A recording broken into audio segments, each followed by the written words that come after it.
فدلہما بغرور فلما ذاقا الشجرۃ بدت لہما سوآتہما من ورق الجنہ۔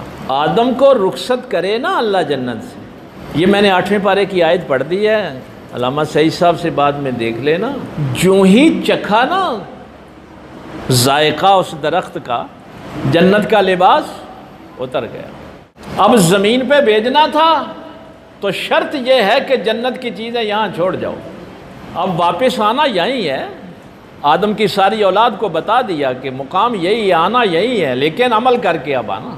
ہاں ایمان کے ساتھ جو رہے گا وہ آئے گا یہاں، لیکن لباس اتروا لیا، جنت کے تحائف رکھ لیے، لیکن جن کو رسول اللہ فرمائے حسن منی، حسین منی، فاطمہ تو ذاتم منی، علی منی، ان کی شان پتہ کیا ہے؟ ان کی محبت کیوں ہمیں فرمایا گیا اپنی اولاد کو دو؟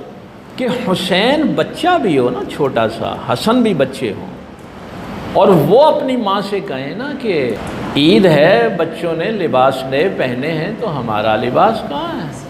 فاطمہ کہہ دیں کہ درزی لے کے آ رہا ہے، کسی درزی کو تو لباس نہیں دیا، کپڑے نہیں دیے سینے کے لیے، کہہ دیں فاطمہ کے درزی آ رہا ہے تو دروازے پہ دستک ہوتی ہے، اور جبریل دروازہ ناک کرتا ہے، اگر پوچھا جائے کہ کون ہے تو کہتے ہیں انا خیط الحسین۔